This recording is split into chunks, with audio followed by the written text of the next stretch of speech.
Hello, welcome to Microfiche Microphone. I'm Micah, and on this channel we look at microfiche from the past, old newspaper articles in the public domain. We look at them with our modern eyes, our modern perspective, and see what we can learn from them.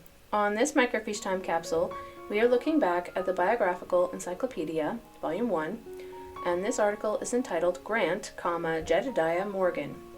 So Jedediah M. Grant was a member of the first Presidency of the 70, Presidency of the 70, and he was also in the first presidency for a very brief time. I think it was a year and a half or 2 years, something like that, under Brigham Young. He was also the father of Heber J. Grant, and he died very unexpectedly at age 40, and I believe it was pneumonia that killed him, considering how flippin' young he was. It had to have been something, it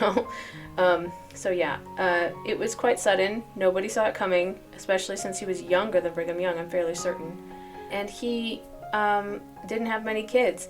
I don't know if Heber J. Grant was his only child, because I think that he was a polygamist, but he was the only child of his mother. So, we will take a look at this and see what's going on, because this article is quite long. It's longer than I would have expected. I think it's even a page longer than the one on Heber C. Kimball. So I'm not sure why. But I don't know that much about his actual life, just some of his titles, So let's take a look. Grant, Jedediah Morgan, second counselor to President Brigham Young from 1854 to 1856, was the son of Joshua and Thalia Grant, and was born February 21st, 1816 in Windsor, Broome County, New York. He was baptized March 21st, 1833 by John F. Boynton, who was an apostle, not at the time though. In the spring of the following year, when he was 18 years of age, he accompanied Zion's camp in the wonderful march to Missouri, and the fatigues, privations, trying scenes, and arduous labors endured by that handful of valiant men exhibited a goodly portion, for one so young, of that integrity, zeal, and unwavering effort and constancy in behalf of the cause of truth that invariably characterized his life. The experience of young men of this expedition obtained on this memorable journey was such as few ever passed through in life. While the history of Zion's camp had not been fully written, and like the history of the Latter-day Saints in general, never will be to its fullness, enough is known to show that every man who carried himself faithfully without murmuring through the dangers, diseases, and difficulties of that most trying period was a hero of the first quality, and had laid foundation stones of life on which he could forever build. On returning to Kirtland, Brother Grant was ordained an elder, and later, February 28, 1835, he was ordained a 70, under the hands of Joseph Smith and others. In connection with Elder Harvey Stanley, he was also appointed to his first preaching mission. They started May 22, 1835, and spent the summer in the labors of the ministry, preaching and baptizing converts. In the winter of 1835-6, Brother Grant assisted in the labors upon the Kirtland Temple, where he received the blessings of the house of the Lord.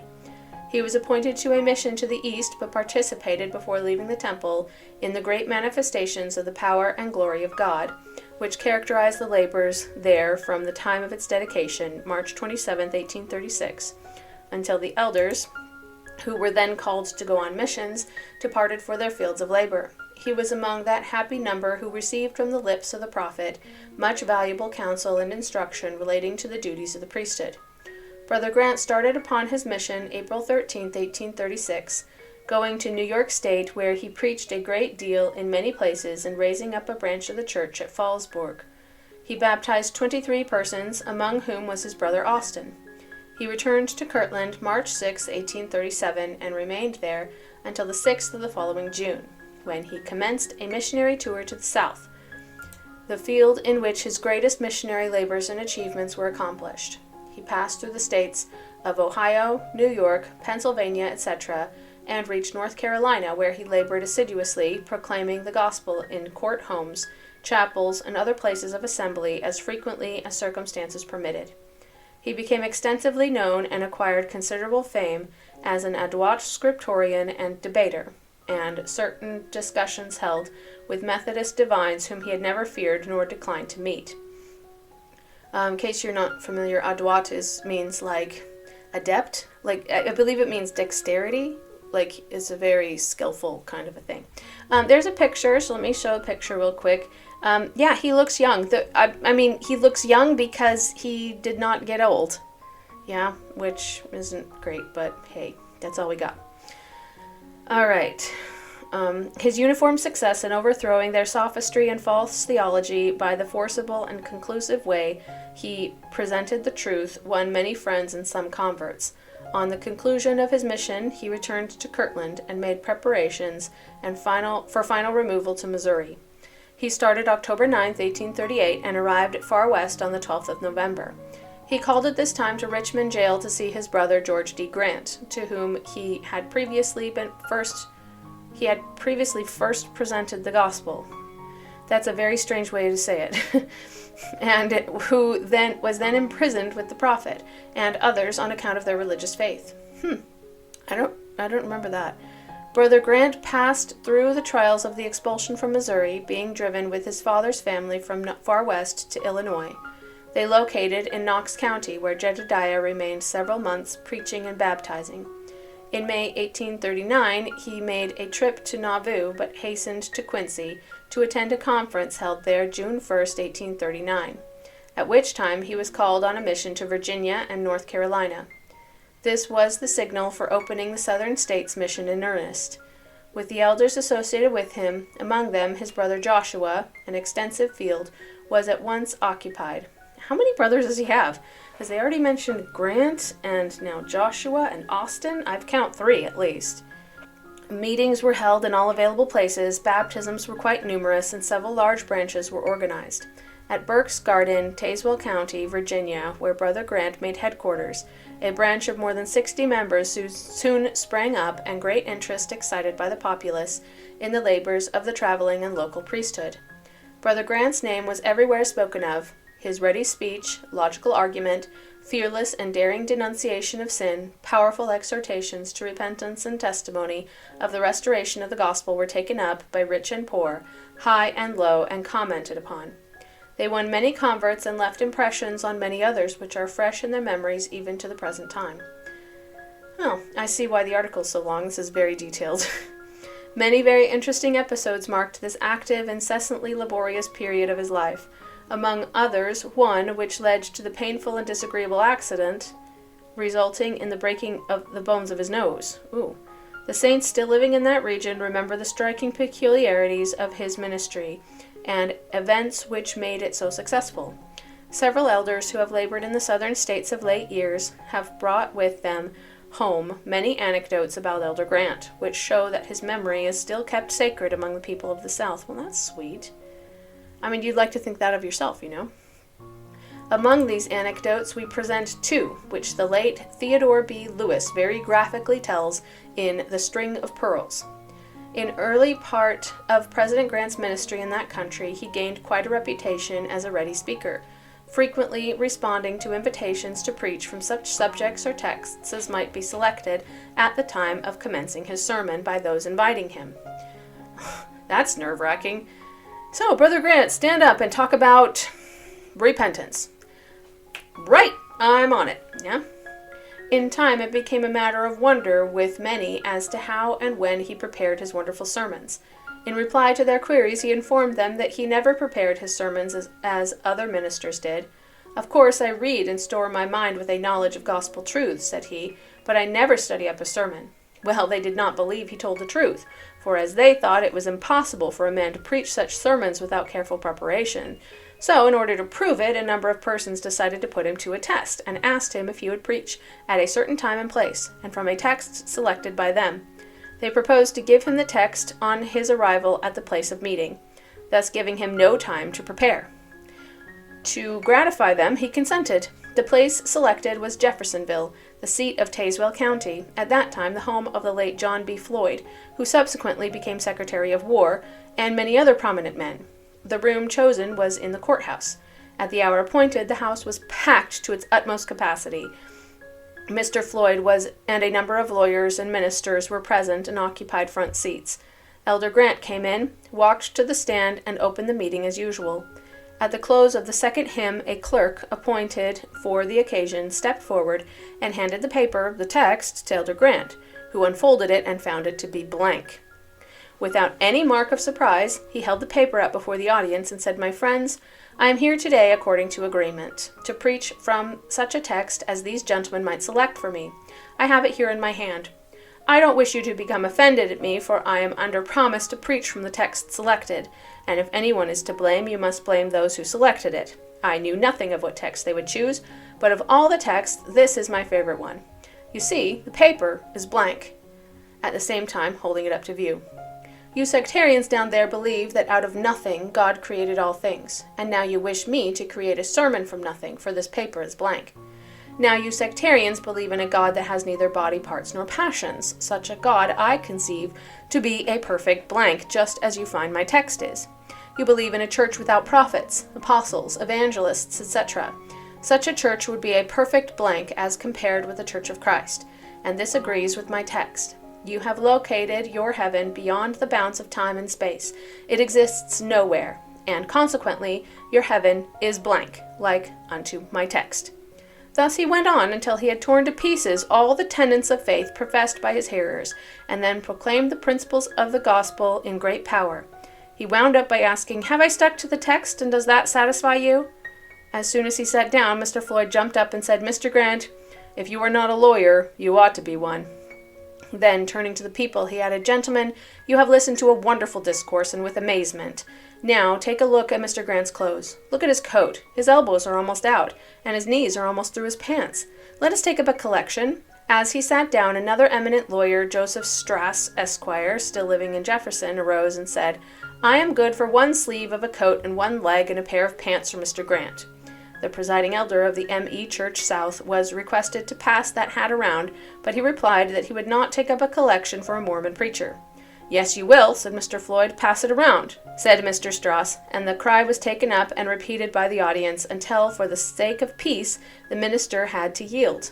He accordingly marched around with a hat in his hands, receiving contributions which resulted in a collection sufficient to purchase a fine suit of clothes, a horse, a saddle, and bridle for Brother Grant, and not one contributor a member of the Church of Jesus Christ of Latter-day Saints, though some joined subsequently.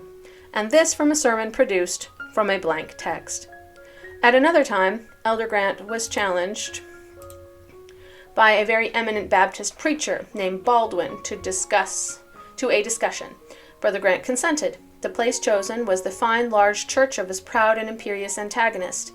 Mr. Baldwin was described to me as a man overbearing in his manner, a regular browbeater. When the time came for the discussion, the house was densely crowded, umpires were chosen, and everything was ready to proceed. When Brother Grant arose, he said, "Mr. Baldwin, I would like to ask you a question before we proceed any further." "Certainly so," said Baldwin. "Who stands at the head of your church in Southwest Virginia?" Mr. Baldwin very quickly and austerely replied, "I do, sir, I do." "All right," said Brother Grant. "I wished to know that I had a worthy foe." Mr. Baldwin looked a little confused for a moment and then said, "Mr. Grant, I would like to ask you who stands at the head of your church in Southwest Virginia." Brother Grant arose with a bowed head and replied, "Jesus Christ, sir." The shock was electrical. This inspired answer completely disarmed the proud foe, and the humble servant of God again came off victor. Well, duh. You actually get to stand up and be like, "I'm the head of the church," you know? Well, and then that's a crappy church. Because it's not about you, it's about God. Having completed his southern mission in 1842, Elder Grant returned to Nauvoo. He left the kind-hearted people of Virginia with tears in their eyes. They had learned the principles of life from his utterances and daily example, and loved him as the messenger of heaven sent to save them. For 5 days previous to his departure, a protracted series of meetings was held at Burke's Garden, when hundreds attended and the elders were kept busy preaching to the large congregations and baptizing and confirming converts. In June 1843, Brother Grant went to Philadelphia to preside over the saints there. He remained in that city, making many valued friends and officiating in the duties of his office, until March 1844, when he again reached Nauvoo. His stay, however, was short, for on the 9th of the following May he started, in company with Elders Woodruff, and George A. Smith on a preaching expedition through Illinois, the intention being to continue the tour eastward through several states. From this mission there, however, he was suddenly recalled and was in Nauvoo at the time of the martyrdom of the prophet and patriarch, June 27, 1844. He proceeded at once to carry the tidings of this awful tragedy to the apostles and other elders in the eastern states and resumed his station at Philadelphia. Previous to leaving Nauvoo, July 2nd, he was married to Miss Caroline Van Dyke, Bishop Newell K. Whitney officiating. His wife accompanied him to Philadelphia. Yeah, and I happen to know that is not Heber J. Grant's mother. So, he was a polygamist, like I said. His mission there was made particularly remarkable by the position he took in regard to Sidney Rigdon's peculiar apostate doctrines and the efforts of his followers to establish his claim to the guardianship of the Church. Certain letters which Brother Grant published upon these subjects were so clear, as were all his writings, and the strictures upon Rigdon's course so manifestly just, that they at once quelled the fears of the doubting saints and exhibited in plainness the true position of the faithful as well as the assumption of the ambitious apostate. Well, that's kind of interesting. I didn't know he wrote at all, let alone treatises about succession, In May 1845, Elder Grant returned to Nauvoo, and in the following winter received the blessings of the house of the Lord, assisting also in administering those sacred ordinances to many others.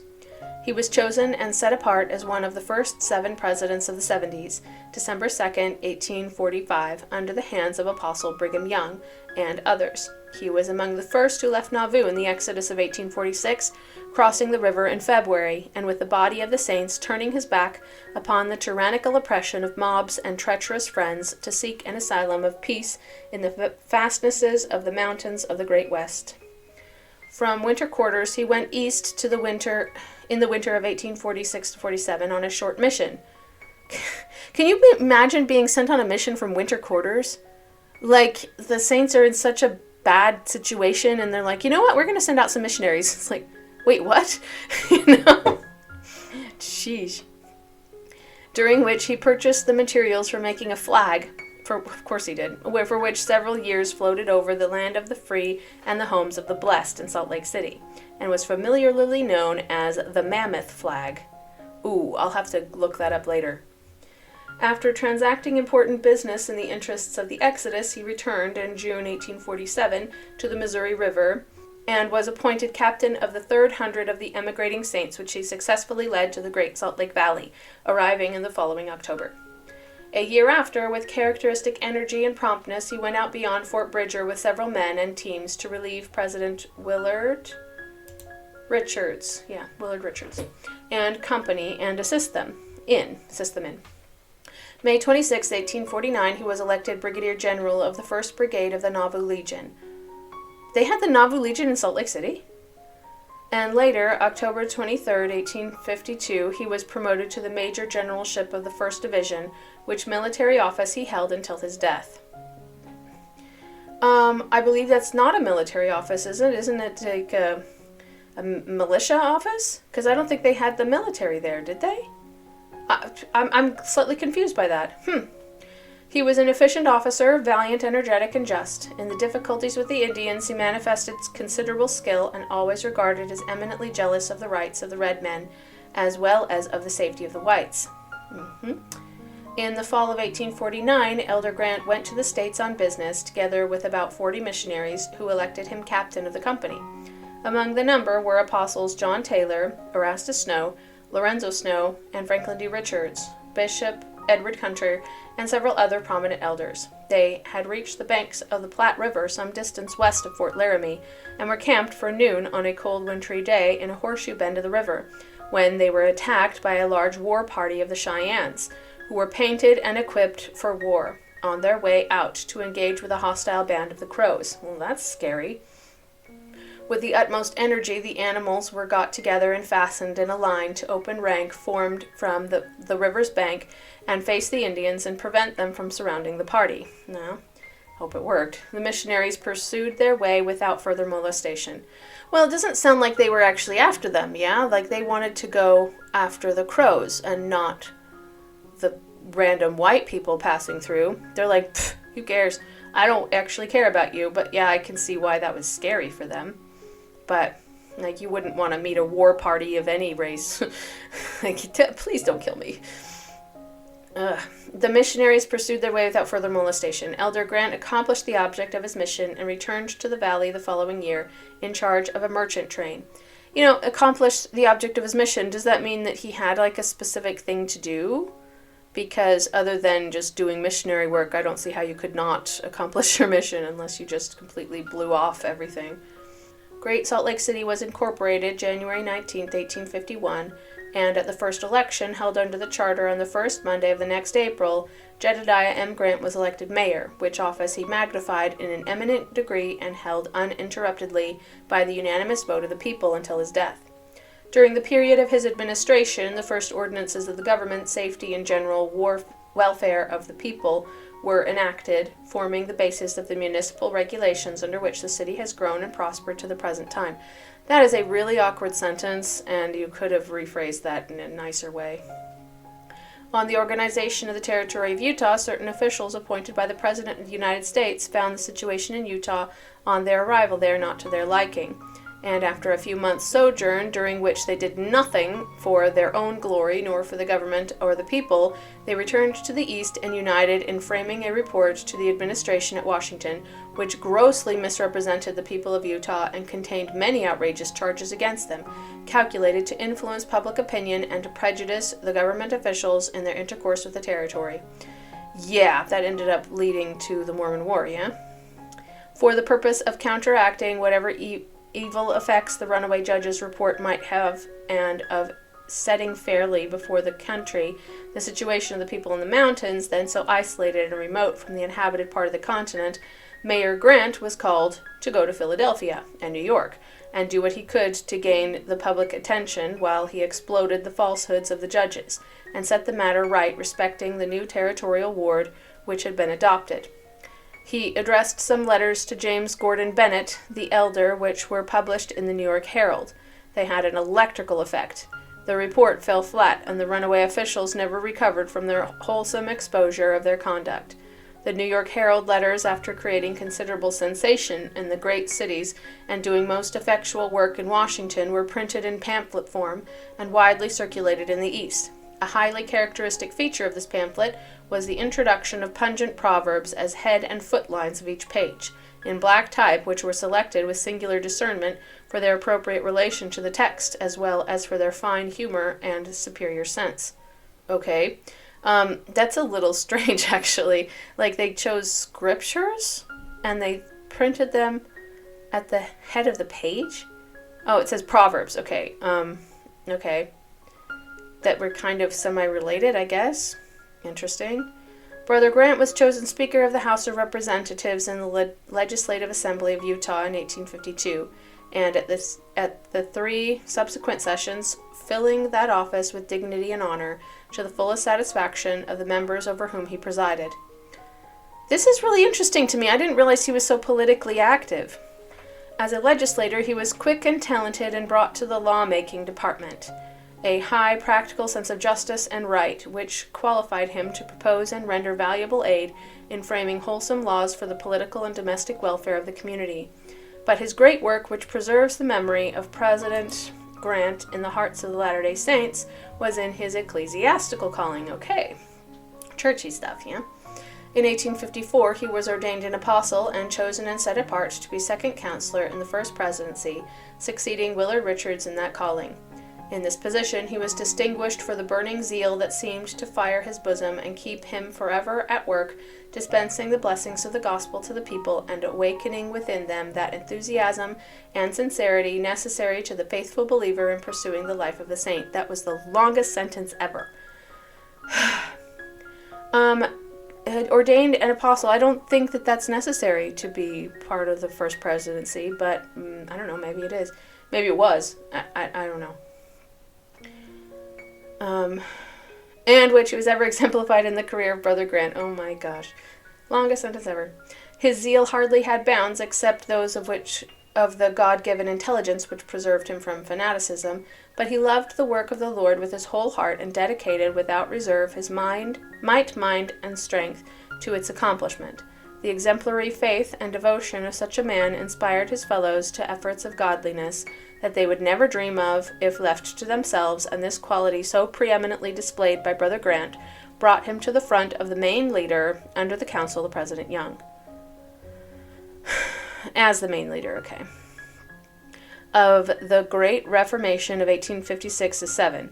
The last 6 months of his life he labored indefatigably and beyond his physical strength in starting and rolling on that famous revival which kindled a fire in the midst of Zion and was joyfully felt by the saints in the whole world over, and caused sinners to tremble and many to flee from the habitations of the saints. The thousands who responded to the eloquent appeal of this inspired speaker as he journeyed from town to town, proclaiming the truth of the people, is the best evidence of his power that could be given. Among the reforms urged were cleanliness of person and property, repentance and confession of wrongs committed between man and man, according to the church law governing offenses, and a very great deal was said in regard to training children in habits of industry to make them self-reliant and independent. Restitution for wrongs done was required, and the people were urged to purify themselves from every shadow or stain of evil doing. They might participate in the blessings of the sacrament and other ordinances worthily. The spirit of the Reformation was one of humility and mutual forgiveness rather than of strict discipline or law. There were comparatively few excommunications, but there was a universal revival of spiritual life and energy, such as the saints had never before witnessed in the Church. The preeminently useful labors of President Grant in the Reformation exhausted the vital force of his strong constitution, and were followed by a brief and severe illness, from which he was unable to recover. Yeah, like the whole Reformation thing, that was totally a thing. We talked about that when in the article on Brigham Young, because it was during his time as president of the church. He went around urging everybody basically to repent of their sins and to become like newly born, and a lot of people were rebaptized, which in my opinion was unnecessary, but hey, if it makes them happy. But apparently President Grant was also very, very active in that particular movement, and because of that, he got sick. I mean, like I said, he died of pneumonia at age 40. So, I mean, he's not going to live a long life, but did his burnout from the Reformation really cause that? I mean, I would ask that question. It might have contributed, but I don't think it caused it, in my opinion. Just, knowing a little more about germs as I do. I mean, unless he was, drowning at some point from baptizing all the people. I don't know. I just don't see it as causing it. Okay, vital forces, strong constitution were followed by a brief and severe illness from which he was unable to recover. His prostration caused gloom among the people, but was made the occasion to him of receiving before death some of the most remarkable manifestations that were ever given to men in the flesh. Really? I didn't know that. At Elder Grant's funeral, Heber C. Kimball gave the following account thereof. I will not stoop to the principle of death. I could weep, but I will not. There is a spirit in me that rises above that feeling, and it is because Jedediah is not dead. I went to see him one day last week, and he reached out his hand toward me. He could not speak, but he shook hands warmly with me. I laid my hands upon him and blessed him, and asked God to strengthen his lungs, that he might be easier. And in 2 or 3 minutes he raised himself up, and talked for about an hour as busily as he could, telling me what he had seen and what he understood, until I was afraid he would weary himself. When I arose and left him, he said to me, Brother Heber, I have been into the spirit world 2 nights in succession, and of all the dreads that ever came across me, the worst was to have to again return to my body, though I had to do it. But oh, says he, the order and government that were there. When in the spirit world I saw the order of righteous men and women, I beheld them organized in their several grades, and there appeared to be no obstructions to my vision. I could see every man and woman in their grade and order. I looked to see if there was any disorder there, but there was none. Neither could I see any death, nor any darkness, disorder, or confusion. That's really amazing. He said that the people he saw were organized in family capacities, and when he looked at them, he saw grade after grade, and all were organized and in perfect harmony.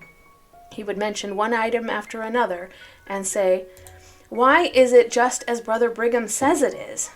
Oh, that wasn't a question, sorry. Why, it is just as Brother Brigham says it is. It is just as he has told us many a time. He saw the righteous gathered together in the spirit world, and there were no wicked spirits among them. He saw his wife Caroline, who was the first person that came to him. He saw many that he knew, but did not have conversations with any but his wife. She came to them, and he said that she looked beautiful and had their little child that died on the plains in her arms. She said, Mr. Grant, here is little Margaret. You know the wolves ate her up, but it did not hurt her. Here she is all right. To my astonishment, he said, when I looked at families, there was a deficiency in some, there was a lack, for I saw families that would not be permitted to come and dwell together, because they had not honored their calling here. He asked his wife where Joseph and Hiram and Father Smith and others were. She replied, they have gone away ahead to perform and transact business for us. He also spoke of the buildings he saw there, remarking that the Lord gave Solomon wisdom and poured gold and silver into his hands that he might display his skill and ability, and said that the temple erected by Solomon was much inferior to the most ordinary building he saw in the spirit world. In regard to gardens, said Brother Grant, I have seen good gardens on this earth, but I never saw any to compare with those that were there. I saw flowers of numerous kinds, and some with 50 or 100 different colored flowers growing on one stalk. We have many kinds of flowers on the earth, and I suppose those very articles came from heaven, or they would not be here. Some may marvel at my speaking about these things, for many profess to believe that we have no spiritual existence. But do you not believe that my spirit was organized before it came to my body here? And do you not think that there can be houses and gardens, fruit trees, and every other good thing there? The spirits of those things are made as well as our spirits, and it follows that they can exist upon the same principles. After speaking of the gardens and the beauty of everything there, Brother Grant said that he felt extremely sorrowful at having to leave so beautiful a place and come back to earth, for he looked upon his body with loathing, but was obliged to enter it again.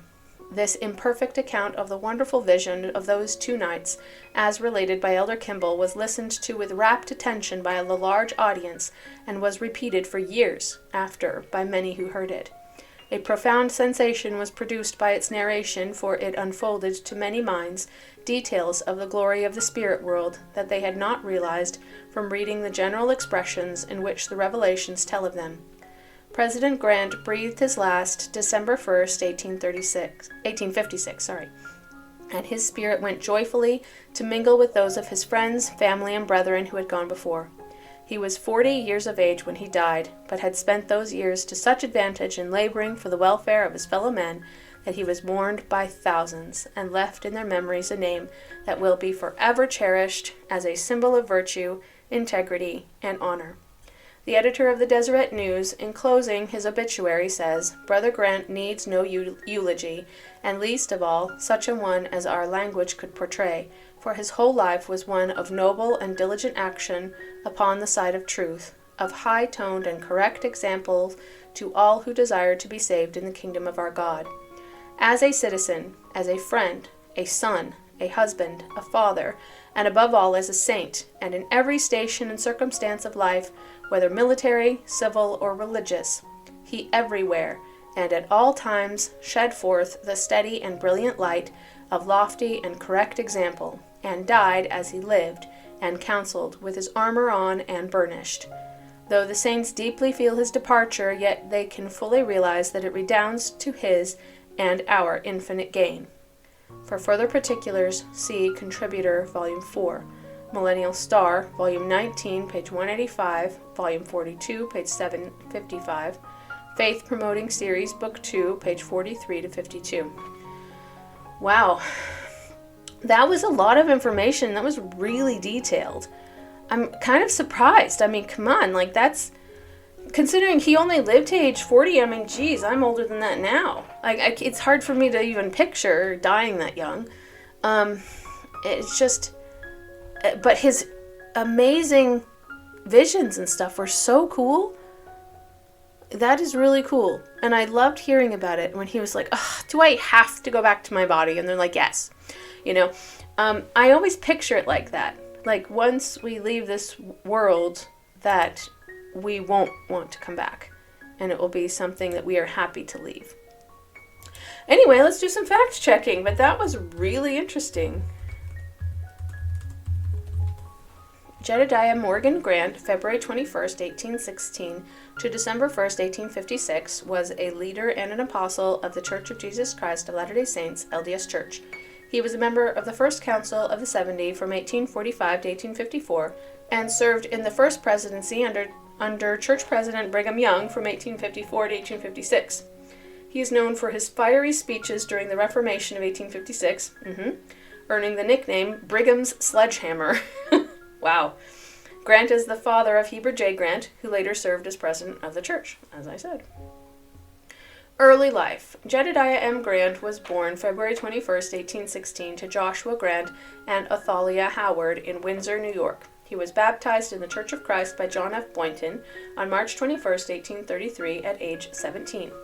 By age 18, he had participated in Zion's Camp, marching from Kirtland, Ohio to Missouri, under the direction of Joseph Smith. Though the physical objectives of the march were not met, many members later became leaders in Smith's church. Grant's close relationship with these men from such an early age would last the rest of his life. Grant was among the first Latter-day Saint missionaries to go to Maryland, North Carolina, and Virginia. His preaching efforts in the Toms River area of New Jersey in the late 1830s led to a conversion of members of the Ivins family. Who was Heber J. Grant's mother, Rachel Ivins Grant. Grant was one of a group of men which also included Brigham Young, Wilford Woodruff, and George A. Smith, who were called in 1844 to campaign for Smith's election to the President of the United States. Oh, they didn't mention that. Church leader. After Smith's death, Grant was called to serve as president of the 70. As a 70, he assisted with the trek westwards and the settling of the Salt Lake Valley. He would later become the first mayor of Salt Lake City, Utah. It's so strange to me because I always thought that it was only Brigham Young, but I guess he was like governor of the territory of Utah and not mayor of the city, serving in that position from 1851 until his death. Morgan County, Utah, and Morgan, Utah are both named for him. That's interesting too. They didn't mention that. In 1854, Grant was ordained an apostle, but he did not become a member of the Quorum of the 12 Apostles. Actually, just a second, Morgan County, why didn't they call it Grant County? I feel like Morgan County isn't really not obvious it was named after him. Somebody took my middle name and named something after me, I'd be like, I don't recognize that. That's, no, that's not going to happen. I'm sorry, just an observation. Instead, he was called to the First Presidency as Young's second counselor, filling the vacancy left by the death of Willard Richards. Grant served in the Utah Territorial Council in 1851. Sermons during the Mormon Reformation. I think that'll be interesting. In 1856, Grant was called by Young to tour the northern sections of Utah Territory, calling the Latter-day Saints to repentance. Grant inspired the Mormon Reformation of 1856 as he delivered fiery speeches on this tour. He issued a call for rebaptism of all the members of the area. Grant's speeches earned him the title Brigham's Sledgehammer. The effects of his speeches were felt almost immediately. Members throughout the area, as well as distant parts, were rebaptized to signify their commitment to renew their commitments to the LDS Church and the Gospel. That's a very awkwardly worded sentence, whoever wrote that. Death and descendants. Grant contracted pneumonia after his vigorous tour. He died on December 1st, 1856, just 9 days after his son, Heber J. Grant, was born to his wife, Rachel Ridgway Ivins. He was buried at Salt Lake City Cemetery. Like many early Mormons, Grant practiced plural marriage in the form of polygyny. I've never heard it said that way, but I see where they're going with it.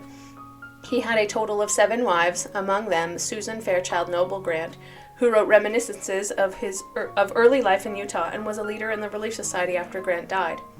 By his wives, Grant had 11 children, 10 biological and 1 adopted. His son Heber became the LDS Church's 7th president. Now, they didn't mention that in the article, so I do appreciate that. 7 wives, 11 children. And considering he only lived to age 40, that's kind of impressive. Oh, gosh.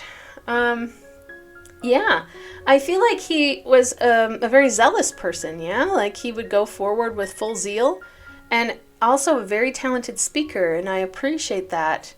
Like somebody giving him blank piece of paper and say, and him being like, oh, there's all these religions with holes in it, and like you have holes, or you believe in nothingness, and like structuring his whole talk around nothingness, I think is quite creative. And so my hat's off to him. That's quite impressive that you can just pull that out of your head. So good job.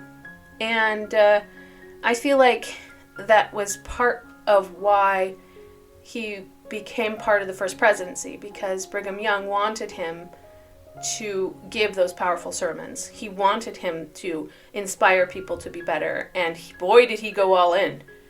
Yeah, like a very all or nothing kind of a person. Either I will do this 100% or I'm not doing this at all. And you have to admire that. Yeah, you have to admire that. Yeah, I find that really fascinating. And I think that Jedediah M. Grant was a really good person. He just wanted the best for everyone and everything, and was doing his best to spread the gospel, yeah? So it sounded like he was a very hard worker as well. So anyway, major respect for Jedediah M. Grant. I still think it's strange that that places were named after his middle name. But whatever. And yeah, I hope you enjoyed that as well. If you did, give the video a like and subscribe to the channel, and I hope to see you in the next video.